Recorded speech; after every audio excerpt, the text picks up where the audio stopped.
God being love is also happiness.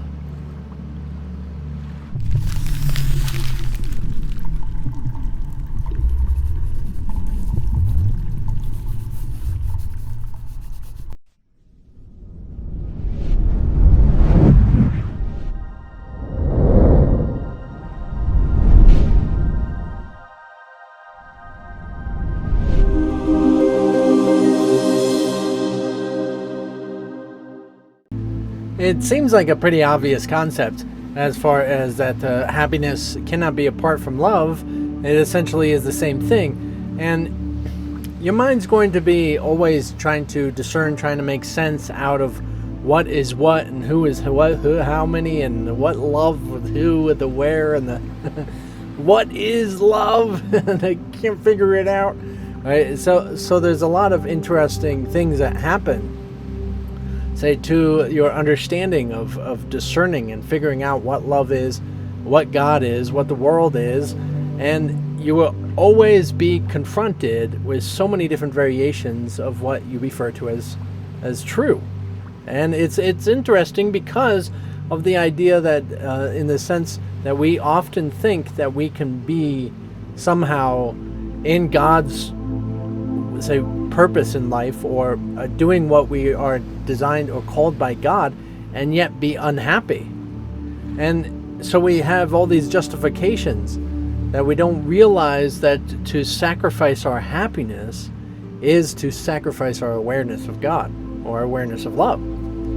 So it's a little tricky because, of course, if you think happiness is in the world or in, say, anything that the world offers, like money or sex or houses or something, and it's not where it, say, actually is in you already, then these are idols. These are idols and things where you think that the answer is, the solution is. These are mindless magic where you actually think your salvation is, as we've discussed before.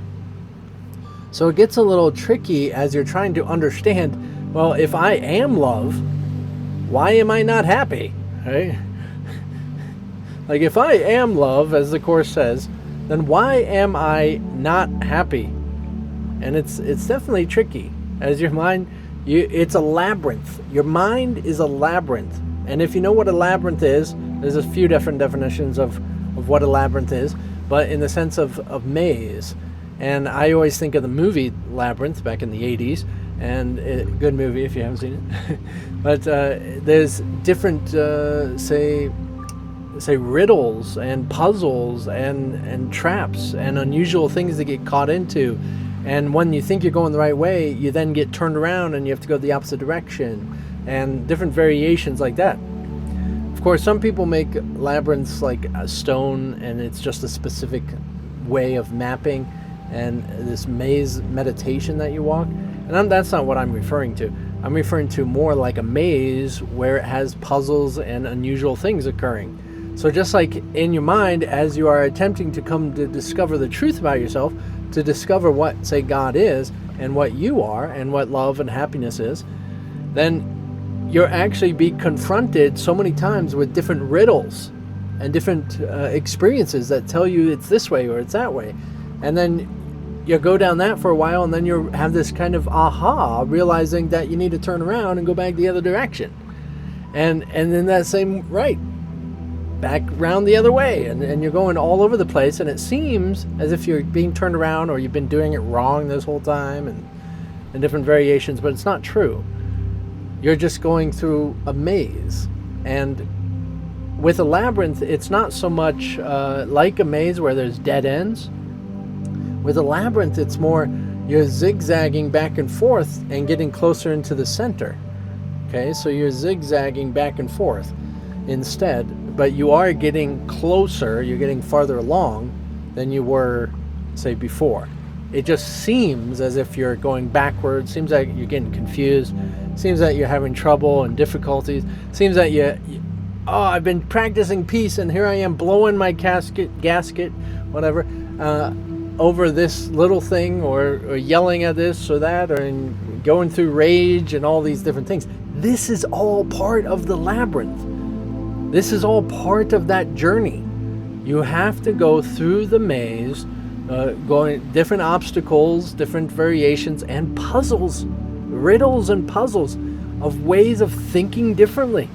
How are you going to learn how to actually think differently, like what the center of this labyrinth provides, and actually seeing the world differently from it, if you aren't going through journeys and riddles and trainings to think in that way, to think in the fashion of this alternate universe?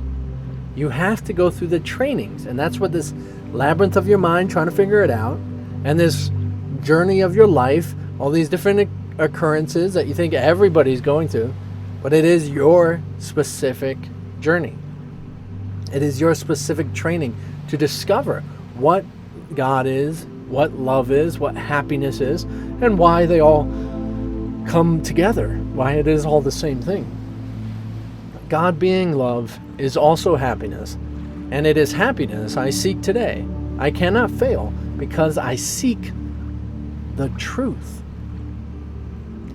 So regardless if you have the idea of it right or wrong, you have the idea of it that's taking you to the next riddle and rhyme and puzzle and thing to figure out that you have in the labyrinth. So you always understand it. And in Course in Miracles, some people understand it one way and some people understand another, using energy spirituality, and some people using psychologically and this different thing. This is all just journeys, steps along that same path of that awakening process. So you have to go through it to figure it all out. But you will discover it because of what it is that you are going after. You are going after the truth. You will discover it if you actually want the truth, right? Yeah.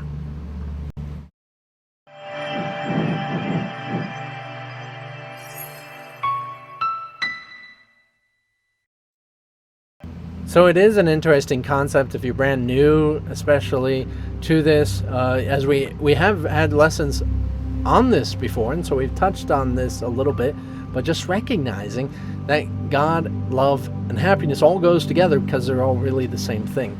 And it is kind of unusual, but one thing that I like to say is love is what I am, peace is how I feel, and joy is the expression. So it's not always in the same sense. Like, it's not like you need ear-to-ear grins all the time. It's something that is a natural thing. It's not like you have to be bouncing off the walls all the time. We always have these definitions of what joy and happiness is, and it's not referred to that way. It's the journey that this is about. This is about discovering it and going on the path and going through the, say, difficulties and problems to have the training of remembering and recognizing what is inevitable within you. It's your reality. You can't get away.